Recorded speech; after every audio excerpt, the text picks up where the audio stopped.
다시 한번 인사드립니다. 하나님의 은혜가 함께 하시는 여기 문막 성도들 되시길 예수님의 이름으로 축원합니다. 한 주가 시작되고 그럴 때마다 느끼는 게 이번 안식일이 참 빨리 온다 이런 느낌이 듭니다. 왜냐하면 이 시간이라는 것들이 전에 느꼈던 것보다 더 빨리 이렇게 지나가는 것처럼 느껴지는 나이기도 됐지만 그런 시간이 된 것 같습니다. 오늘 제가 설교 제목으로 정한 것은 정죄를 넘어서 품으시는 예수님입니다. 성도 여러분, 사람들이 정죄는 잘 할 수 있나요? 남 잘못한 거 잘 찾아내나요? 예, 남 잘못한 것들은 잘 참아냅니다. 찾아내고요. 근데 그것들을 품는 사람이 없다면 이 세상의 모든 사람들이 사는 것들이 행복하지 않을 것입니다. 우리가 좀 하나를 보다 보면 여기에 왼쪽에 있는 사람이 누구냐면 에드윈 스탠턴이라는 사람입니다. 이 링컨 대통령이요, 유세하거나 이런 모든 것들을 할 때마다 이 사람이 늘 쫓아다니면서 욕했던 사람입니다. 멍청이, 고릴라, 무식한 촌뜨기 이렇게 해서 늘 욕을 했던 사람입니다. 그러면 여러분, 링컨이 대통령 됐으면 이 사람 없애야 될까요? 가만 놔둬야 될까요? 예? 이 사람을 대통령인 링컨이 쓰겠다는 것입니다. 그러면서 하는 말이 뭐냐면, 그는 비록 나를 미워하지만 국가를 위해서는 꼭 필요한 인물이라는 것입니다. 그리고 난 다음에 이 사람을 뭐로 이 자리를 줬냐면 전쟁 장관입니다. 국방부 장관과 똑같은 것입니다. 전쟁 장관을 시켜놨으니 이 사람이 자신이 지금 자기가 어떤 일을 했는지 알까요, 모를까요? 알죠. 그런데 대통령이 되자마자 그 사람을 어떻게 안가품을 하는 것이 아니라 되려 포용하고 중요한 직책에 글을 썼다는 것입니다. 이 사람이 이것으로 인해서 감동을 받았어요. 링컨의 인격과 그리고 그의 모든 것들을 보면서 감동을 받았습니다. 그래서 그가 자신의 주어진 모든 일에 최선을 다했지요. 근데 링컨이 피습을 당했습니다. 그리고 그의 장례식 때 가장 많이 울었던 사람이 있다면 그 사람이 누굴까요? 이 스탠턴이었습니다. 그리고는 그가 한 말이 이것입니다. 여기 인류 역사상 가장 위대한 통치자가 누워 있다. 만약에 링컨이 그 사람을 품어주지 않았다면 그 사람에게는 미래가 있었을까요? 한 나라의 중요한 사역이 사라졌을 것입니다. 그러나 링컨의 그 품는 정신으로 인해서 한 사람의 값어치는 위대해졌습니다. 성경 본문에 있는 말씀을 들여다보면 우리는 한 여인을 만납니다. 이 여인은 다른 남자하고 가늠하다가 잡힌 여인입니다. 근데 여러분, 여기에 보면 이 여인이 처녀인지 아닌지는 잘 모르지만은 유부녀가 그 다른 남자하고 이런 일을 했을 때는 바로 돌로 맞아 죽습니다. 그래서 어떤 사람들은 이 여인을 유부녀라고 얘기하는 경우도 있습니다. 근데 중요한 거는 뭐냐면 예수님께서 하시는 말씀입니다. 대답하되 주여 없나이다. 예수께서 가라사대 때 노란색 같이 읽겠습니다. 시작. 나도 너를 정죄하지 아니하노니 가서 다시는 죄를 범치 말라 하시니라. 많은 사람들은 이 여인에게 돌을 던지기 위해서 서 있었지만 어떤 사건으로 인해서 많은 사람들이 다 떠나버렸습니다. 돌도 던졌습니다. 그렇지만 이 여인은 그것으로 인해서 살았을 뿐만 아니라 하나님 되시는 예수님께서 너를 정죄하지 않는다는 것입니다. 그리고는 죄를 짓지 말라고 말씀하십니다. 이 일로 인해서 이 여인의 삶은 어떻게 되었을까요? 이 여인에 대한 이야기가 성경에 나올까요? 안 나옵니다. 여기로 끝납니다. 막달라 마리아와 연결하는 사람도 있는데 그렇지도 않습니다. 예언의 신을 뒤져봤어요. 그렇지도 않아요. 그러면 이 여인은 어떻게 됐는가? 여기서 끝납니다. 이 회개한 여인은 예수를 가장 신실히 따른 사람들 중에 하나가 되었다. 자기의 희생적 사랑과 헌신으로 그는 예수의 용서하여 주신 은혜에 보답하였다라고 말합니다. 비록 가늠하다 잡힌 여인이라 할지라도 예수님께서 포용해 주시고 그를 안아줌으로 인해서 그 여인의 삶은 바뀌었다는 것입니다. 죽을 수밖에 없는 삶에서 살아있어야 될 가치를 느끼는 사람이 된 것입니다. 죽어서 그냥 없어져서 사람들에게 잊혀질 이름이었지만 사람들에게 기억할 수 있는 사람, 그냥 죽어서 그 죄값을 치르고 끝나야 될 사람에게 하나님의 은혜는 구원이라는 놀라운 사랑으로 그 여인에게 남아있을 뿐만 아니라 신실한 예수 그리스도를 따르는 사람이 되었다는 것입니다. 오늘 우리의 삶을 바꾸시는 가장 큰 동력이 있다면 그것은 예수 그리스도의 포용입니다. 오늘 우리가 많은 그리스도인이 살지만 정말 예수 그리스도의 포용력이라는 것들을 우리가 이해하지 못한다면 우리는 이 시대를 살아가면서 정말 하나님의 그 깊고 놀라운 은혜를 생각지 못한다는 것입니다. 제가 한번 AI에게 물어봤습니다. 이 세상에 포용이 없어질 때 어떤 일이 일어날까? 그러니까 이렇게 답을 줍니다. 첫 번째는 인간관계의 파편화와 고립이라는 것입니다. 서로를 존중해주거나 배려를 할 수 없다는 것입니다. 이 관계가 다 깨져가지고 개인이 철저하게 고립될 수밖에 없는 그런 시대로 살 수밖에 없다는 것입니다. 두 번째는 각자 도생과 불안 심리입니다. 타인을 배려할 수 있을까요? 없다는 것입니다. 타인을 배려하기보다는 나 그리고 내 가족만 생각하는 것입니다. 각자 살아야 되는 것입니다. 그렇게 살아가야 되는 모습이니 얼마나 개인이 불안하겠습니까? 그래서 우리의 삶에 있어서 이 인간관계에 있어서 포용이라는 것들이 없다는 것이 얼마나 위험한지. 그리고 더 위험한 건 이것입니다. 불신과 소통이 단절된다는 것입니다. 좋은 의사소통의 요인인 공감과 존중이 사라지면 사람에게 신뢰가 없어집니다. 결국 대화가 단절되는 결과를 낳죠. 그러니 사람들에게 포용이란 단어가 없어진다는 건 굉장히 위험한 것이라는 것입니다. 특히 사회적 약자에겐 더 그렇습니다. 누구 하나 내가 잘못했어도 받아줄 사람이 없고 내가 뭔가 문제를 일으켰어도 그것들을 이해해 줄 수 있는 존재가 없다는 그것이 얼마나 위험한지 알려주는 것입니다. 우리 하나님은 어떤 분이실까요? 하나님은 포용 없는 분이실까요? 포용하시는 분일까요? 성경은 분명히 말합니다. 시편 27편 1절에 3절에 이렇게 말합니다. 여호와는 나의 빛이요 나의 구원이시니 내가 누구를 두려워하리요. 여호와는 내 생명의 능력이시니 내가 누구를 무서워하리요. 다윗이 쓴 말입니다. 성경 본문에 있는 이야기를 들여다보면 사울이 다윗을 품었을까요? 못 품었을까요? 품지 못했습니다. 이로 인해서 다윗은 도망자가 되었습니다. 그를 품어줄 수 있었던 유일한 곳이 있었다면 그것은 바로 성소였습니다.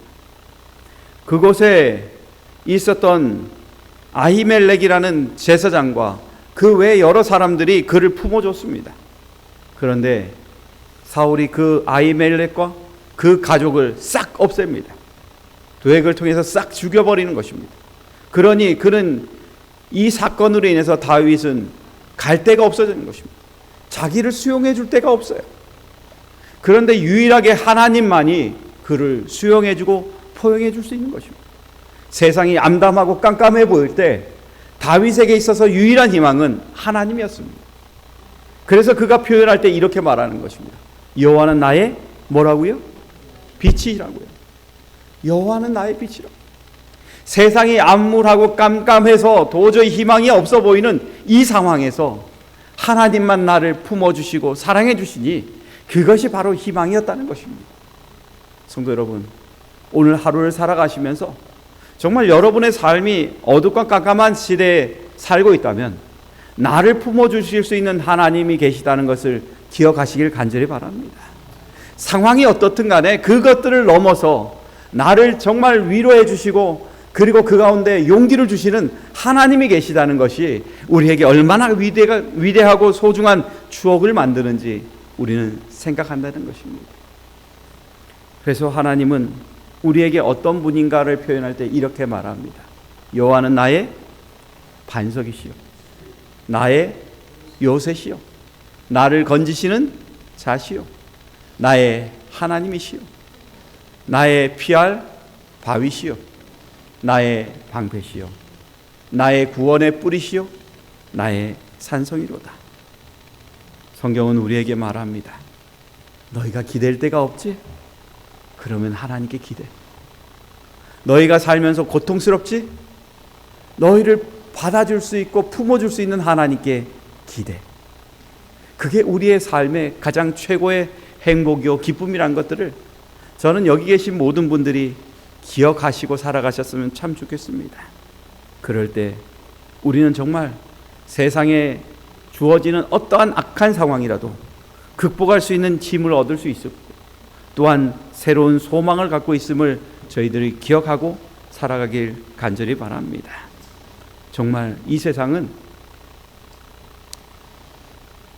예수님에 대해서 하나님에 대해서 포용적이지 않습니다. 적대적이지요. 성경 본문에 이제 시작하는 첫 도입부에 이런 말이 있습니다. 서기관들과 바리새인들이 간음 중에 잡힌 여자를 끌고 와서 가운데 세우고라고 말합니다. 여러분, 서기관과 바리새인들은 이 여인을 데려와야 되는 사람입니까? 아니면 품어줘야 될 사람입니까? 예, 서기관과 바리새인들은요 하나님의 뜻을 알아야 되는 사람이고 이해하는 사람입니다. 그래서 그들을 가지고 얘기할 때 성경에는 이렇게 말합니다. 내가 율법에 있는 지식과 진리의 규모를 가진 자로서, 그 노란색 같이 읽을까요? 시작. 소경의 길을 인도하는 자요 어둠에 있는 자의 빛이요. 하나님께서 이 세상의 어두운 가운데 있는 우리에게 빛이 되신 것처럼 이 사람들이 해야 될 것들은 빛인 것입니다. 여러분, 소경을 인도하는 일이 쉬운가요? 어려운가요? 제가 한번 물어봤습니다. 예전 역삼교회라고 말하죠. 역삼 맹인교회에 가서 거기에서 봉사했던 목회자하고 얘기하다가 보니까 이런 얘기를 하는 것입니다. 목사님, 시각장애인들하고 다니는 게 편하십니까? 불편하십니까? 어떻다 그럴까요? 불편하시대요. 왜 불편하십니까? 그랬더만 이분들이 앞을 보이지 않으니까 누구 팔을 잡아요? 목사님 팔을 잡아요. 그런데 그냥 목사님 팔을 그냥 이렇게만 잡고 가는 게 아니라 자기 체중을 거기다 실른다는 것입니다. 그래가지고 목사님이 이거 모시고 가는데 이분들을 끌고 가야 되는 거예요. 그러니까 이게 힘들다는 거예요. 근데 여러분, 이것들을 이해하고 포용해 주니까 그걸 하는 거예요. 그 사람들의 삶을 이해해 주니까 그것들을 덮어주고 사랑해 주는 거예요. 그래서 목사님이 그렇게 한다는 얘기를 듣고 나니, 야, 시각장애인들 모시고 다니는 게 쉽다 어렵다? 어렵다. 그러나 그들을 포용해 줄 수 있는 사람이 있으니 그들이 살아간다는 거예요.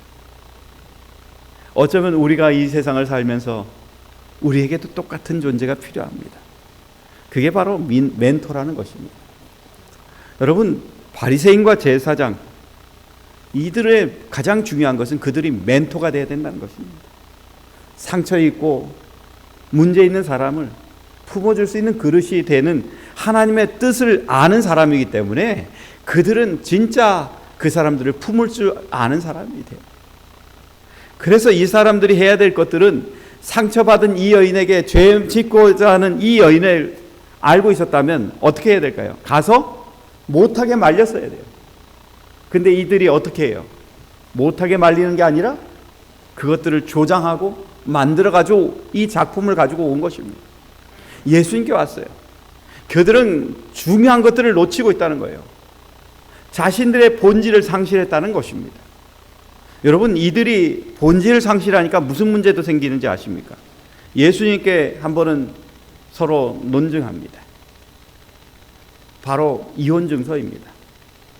이 사람들이 결혼하고 이혼하는 문제에 대해서 이들이 너무 깊숙이 개입해 버렸어요. 정말 율법자의 주의자로서 결혼한 사람들이 이혼하는 것들이 하나님의 뜻이 아니에요. 이혼 증서가 그 사람을 쫓아내고 그렇게 하는 것이 목적이 아닙니다. 이 사람이 도저히 해결할 수 없는 잘못의 극한에 갔을 때 그제서야 주라는 거예요. 근데 이것들을 남발하게 만들어놨어요. 뭘 잃어버린 거예요? 그 멘토가 역할을 잊어버린 거예요. 이것을 잊어버림으로 해서 정말 자신들이 결론은 죄인이라는 것들을 드러내고 있다는 거예요. 근데 그들의 위치는 뭐예요? 사람들에게 존중받는 위치라는 것입니다. 여러분, 존중받는 위치가 아닙니다. 내가 왜 있어야 되는지 알아야 되는 것입니다. 내가 왜 하나님의 백성으로서 있어야 되고, 내가 하나님의 제사장으로 왜 있어야 되고, 내가 목사로 왜 있어야 되는지, 장로로 왜 있어야 되는지, 그것들을 우리가 분명히 알아야 된다는 것입니다. 우리가 그것들을 알 때 사람들을 죄악 가운데 몰고 가는 사람이 아니라 진정으로 그들을 품을 수 있는 그리스도인의 진정한 덕목이 될 수 있다는 것을 기억하는 것입니다. 우리에게 죄가 있다는 것, 그것은 참 무서운 것입니다. 성경이 말합니다. 모든 사람이 죄를 범하였음에 하나님의 영광에 이르지 못하다. 죄가 있기 때문에 하나님께 가는 그 길이 막혀버렸다는 것이에요. 하나님께 가야 되는데 그것들을 가지도 못하는 거예요. 여러분, 다윗도 말합니다. 내가 죄악 중에 출생했다고 말해요. 모친이 죄 중에 나를 잉태했다고 말해요. 그러니까 우리의 모든 삶은 죄인의 삶일 수밖에 없는 것입니다. 그러면 내가 죄인으로 살았기 때문에 이 죄인의 삶에서 진짜 올바른 길로 가는 길을 찾지 못한다면 여기서 멈춰버린다는 거예요. 여러분, 죄인의 길은 어떤 길일까? 가만히 생각해 보니까 제가 한 경험이 있어요. 여러분, 수박 좋아하십니까? 좋아하시죠? 예.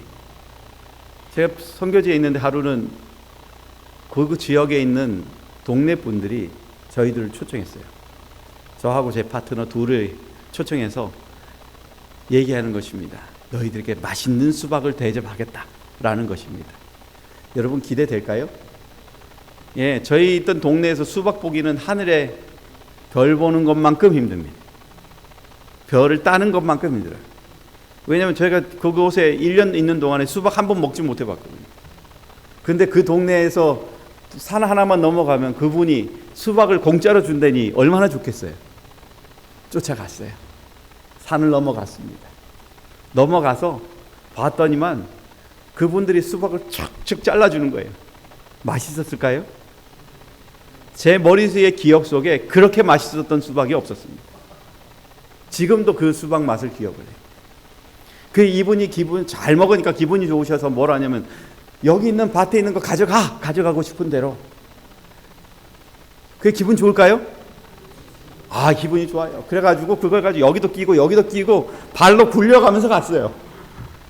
그래가지고 집에 도착했어요. 그런데 중요한 건 땄을 때예요. 땄더니만 어때요? 하나도 안 익었어. 이걸 어떻게 해야 될지 모르는 거예요. 둘이서 이거 보면서 야, 이거 어떻게 해야 되지? 못 먹지. 그리고 버리는 거예요. 여러분, 우리가 하나님의 백성으로서 부르심을 받았을 때에 본질을 잃어버리면 그 죄로 인해서 진짜 맛있는 수박이 맛없는 수박으로 보일 때가 있는 것처럼 우리가 그렇게 될 수 있음을 기억하시기 바랍니다. 정말 우리는 하나님께서 우리를 불러주셨을 때에 우리를 사람을 돕는 사람으로 포용하는 그릇으로 만들어 주셨습니다. 그런데 제사장들은 그것들을 선히 사용하지 않고 예수님을 공격하는 것으로 사용하였습니다. 우리 안에 이런 마음이 없도록 기도하시는 하나님의 자녀가 되시길 예수님 이름으로 축원합니다. 이것으로 인해서 이 제사장들은 자신들의 계획에 따라서 이 여인을 예수님께 데려갔습니다. 그리고 말합니다. 이 여자가 현장에서 잡혔다고요.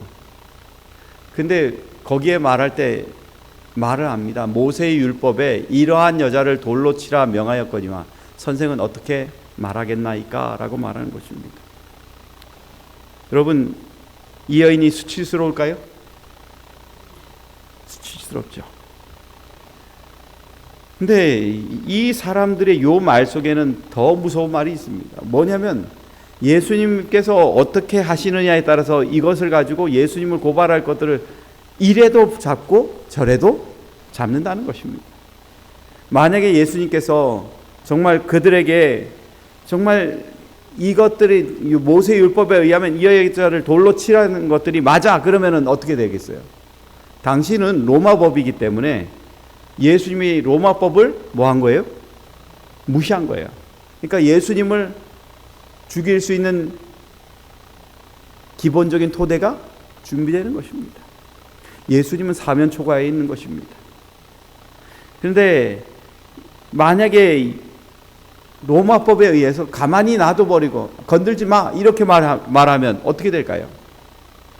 예수님은 유대인의 법을 어긴 존재가 되는 것입니다. 이거는 참 어려운 것입니다. 그런데 여러분, 죄의 종로를 타는 사람들의 모습이 어떤지를 저희는 여기서 보게 되었습니다. 이 사람들이 빠뜨린 게 있어요.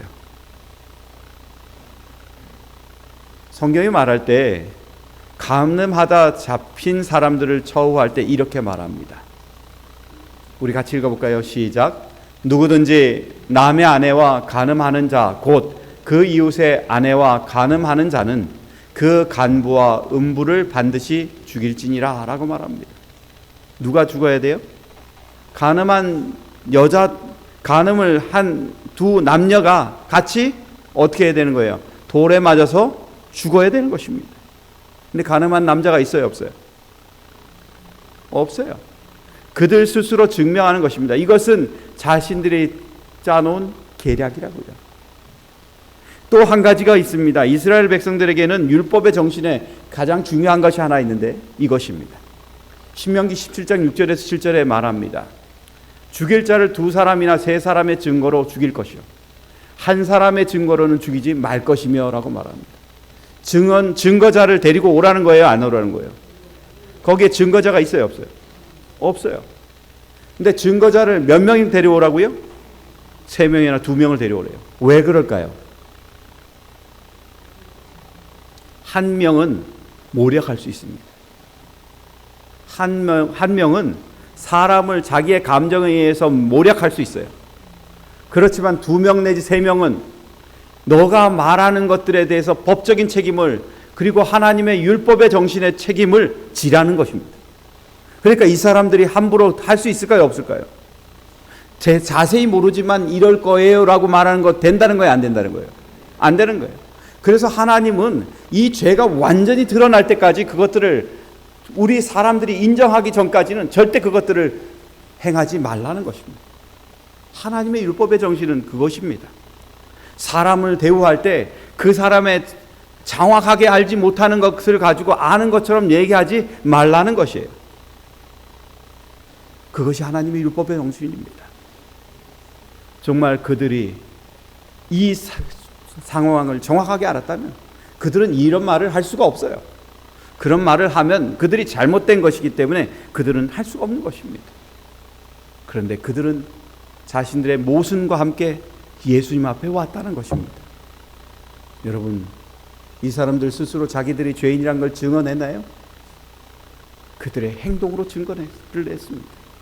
그들이 말하지는 않았지만 그들의 자체가 죄라는 것들을 그들이 나타냈다는 것입니다. 성도 여러분, 죄라는 건 그런 것입니다. 숨기려고 노력해봐야 드러날 수밖에 없는 게 죄입니다.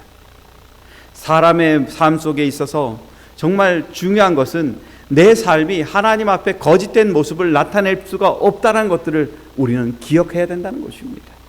그러게 여러분이시여, 하나님 앞에 순결한 백성으로 살아가는 주의 백성 되시길 예수님의 이름으로 기도합니다.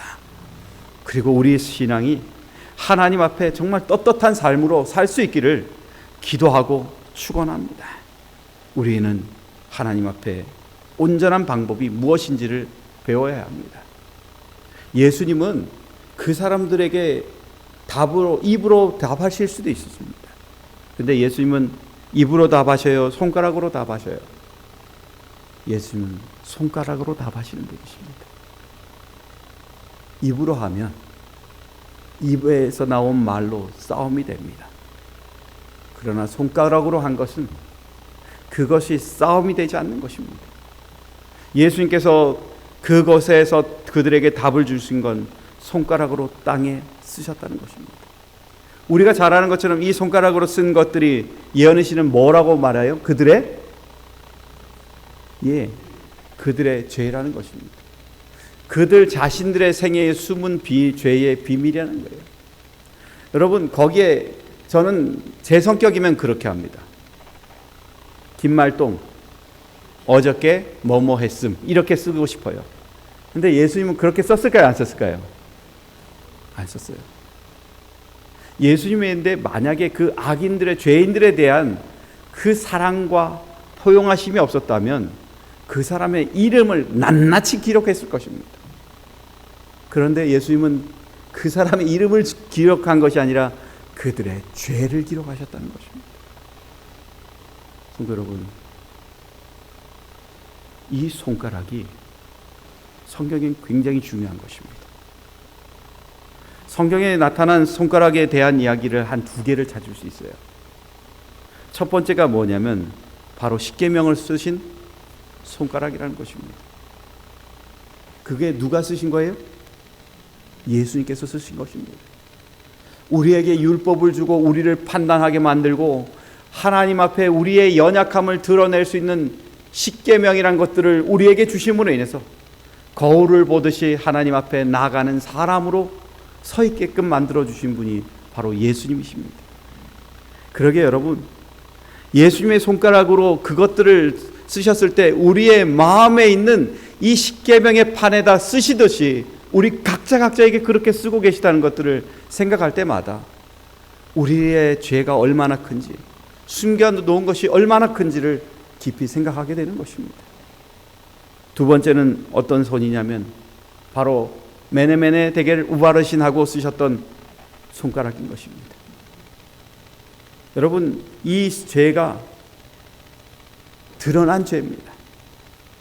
하나님께서 보실 때 이 사람을 저울질을 했더니만 이 사람이 이제는 모함이 나타났다고 말해요? 부족함이 나타났다는 거예요.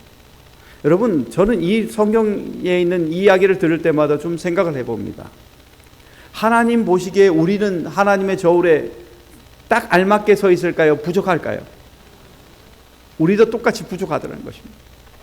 하나님께서 이만큼 기울은 걸 가지고 또 채우고 하나님의 사랑으로 겨우겨우 올려놨는데 이 사랑으로도 감당하지 못할 만큼 우리의 죄가 더 많아진다면 하나님은 심판할 수밖에 없는 것입니다. 여러분, 하나님의 사랑에는, 심판에는 사랑이 빠진 것이 없습니다. 그래서 우리가 하나님의 손가락 속에서 나타나는 것들은 바로 하나님의 심판 속에 나타나 있는 하나님의 깊은 사랑이라는 것입니다. 그러기에 우리의 삶에 있어서 어떻게 우리가 살아가야 될지를 깊이 생각하는 것은 그 손가락으로 주목하는 것입니다. 내 죄가 나타날 때 정말 우리는 하나님 앞에 설 수밖에 없는 자라는 것을 기억해야 되는 것입니다. 이 많은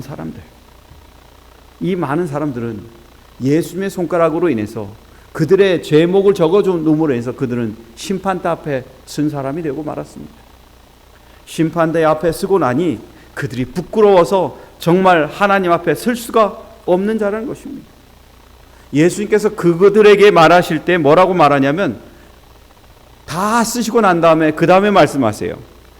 너희 중에 뭐 없는 자가, 죄 없는 자가 먼저 돌로 치라는 것입니다.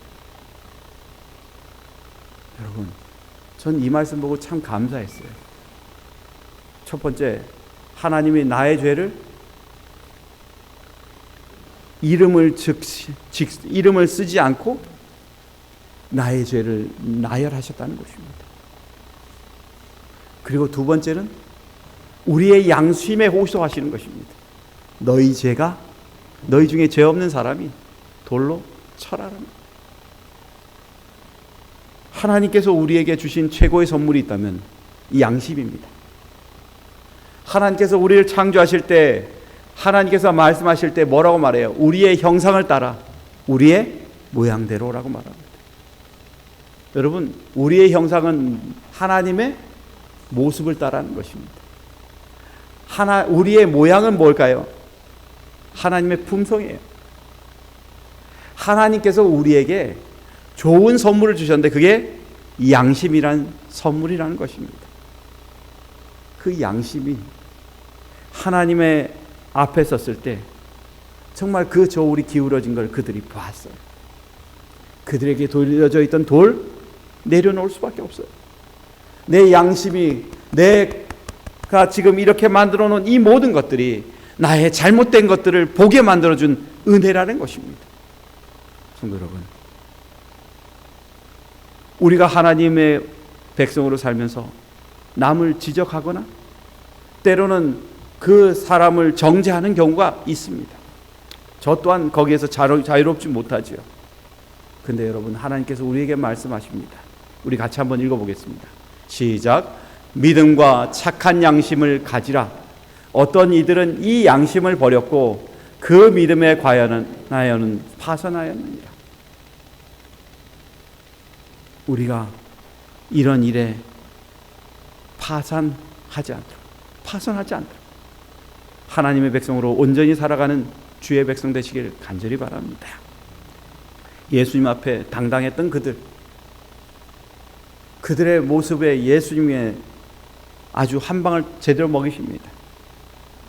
예언의식이 이렇게 말합니다. 모세의 율법도 뭐하지 않고 깨뜨리지 않고 로마의 권위도 침해하지 않고 고발자들은 패배를 당했다고 말합니다. 거기서 자신들은 떳떳하다고 말했던 모든 사람들의 죄가 드러나므로 그들이 패배했다는 것입니다. 성도 여러분, 그러기에 오늘 저와 여러분의 심령 속에 내가 하나님의 백성으로서 정말 귀하게 부르심을 받았을 때에 정말 내 신비 속에 하나님의 말씀이 살아있는 귀한 백성이 될 수 있도록 기도하시는 저와 여러분 되시길 간절히 바랍니다. 그리고 진짜 우리를 정죄하지 않으시는 예수 그리스도를 만나시는 저와 여러분 되시길 간절히 바랍니다. 예수님께서 말합니다. 나도 너를 정죄하지 아니하노니 가서 다시는 죄를 범하지 말라. 여러분, 예수님께서 우리에게 진짜 해주고 싶은 것이 있다면 이것입니다. 바로 해방입니다. 죄를 지을 수밖에 없게끔 내 영적인 것들을 사단에게 다 빼앗긴 우리의 심령에 하나님께서 원하시는 것은 거기서 해방시켜주는 거예요. 성경에 말합니다. 이제 그리스도 예수 안에 있는 자에게는 결코 뭐함이 없다? 정죄함이 없나니. 이는 그리스도 예수 안에 있는 생명의 성령의 법이 죄와 사망의 법에서 너를 뭐하였다? 해방시켰다. 우리를 죄 가운데서 해방시켜주고자 하는 그 예수 그리스도의 마음이 오늘 우리에게 얼마나 소중한지를 우리는 기억해야 되는 것입니다. 여러분, 예수님께서 저와 여러분의 죄를 해결하기 위해서 무엇을 하셨습니까?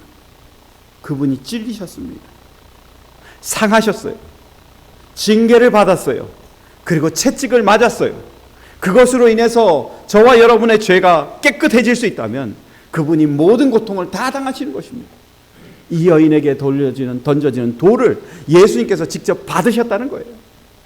그리고 그것을 통해서 오늘 우리가 정말 하나님의 백성으로 살아갈 수 있게끔 그 삶을 복되게 만들어 주셨다는 것입니다. 그런 하나님이 우리 예수 그리스도임을 기억하시는 저와 여러분 되시길 간절히 바랍니다. 우리는 이 세상에 살면서 정말 예수 그리스도가 없이는 이 세상에서 안전할 수가 없습니다. 나를 정죄하고자 하는 모든 것에서부터 자유로울 수가 없어요. 여러분, 혹시 우리가 살면서 정말 하나님께서 우리를 위하지 않는다면 우리의 삶이 얼마나 불쌍한지를 생각하시고 살아가는 주의 백성 되시길 간절히 바랍니다. 정말 우리는 예수님 없이 살 수가 없어요. 나를 포용해주고 안아줄 수 있는 분, 정말 내가 힘들 때 위로해줘서 껴안아줄 수 있는 분, 그분이 없이는 우리에게 아무런 희망이 없는 것입니다. 제가 어떤 때는 너무 힘들어가지고 지쳐서 집에 들어올 때가 있습니다. 집에 들어올 때 안사람이 왜 왔어? 그러면 제가 들어갈 마음이 있을까요? 없을까요? 없겠죠. 안사람이 들어가면 이렇게 안아줍니다. 수고했다고. 그거 하나가 최고예요. 제 딸이 아빠 사랑해요 그러고 안아주는 게 그게 최고의 약이에요. 나를 품어줄 수 있는 것이 크든 작든 그게 중요한 게 아니라 내 가족이 나를 품어줬기 때문에, 예수님께서 나를 품어줬기 때문에 내가 이 죄된 삶에서 해방을 누릴 수 있는 그런 놀라운 은혜를 가진 사람이 될 수 있다는 것입니다. 성도 여러분, 저는 한 이야기를 드리고 오늘 말씀을 마칠까 합니다. 보스턴 근교에 한 대형 교회가 있었어요. 거기에서 아주 정말 사람들의 존경을 받았던 유명한 목사님인데, 이 목사님 이름이 맥도날드입니다. 여러분 맥도날드 햄버거는 아시죠? 이 목사님의 이름은 맥도날드입니다. 근데 이분이 유명해진 반면에 문제가 생겼어요. 뭐냐면 여비서하고 스캔들이 났습니다. 여러분, 여비서와 스캔들 났을 때 이 목사님이 취해야 될 게 뭘까요? 이분이요, 그거 나자마자 그 자리에서 즉시 죄를 인정했습니다. 그리고 거기서 바로 자신의 목회직을 사직을 했습니다. 그래도 양심적인 목사님이시죠. 그리고 이분이 3년 동안 회개의 시간을 가졌습니다. 세상 사람들과 똑같이 일을 하면서 그 시간을 보냈을 것입니다. 그런데 3년 후에 교회에서 다시 불렀습니다. 그때 이분이 이렇게 간증합니다. 저도 실패했습니다. 저도 모든 것을 잃었다는 게 무엇을 의미하는지 잘 알고 있습니다. 그런 순간에는 당신을 믿어왔던 사람들이 당신을 떠나 다시는 나타나지 않게 되는 경우도 있습니다.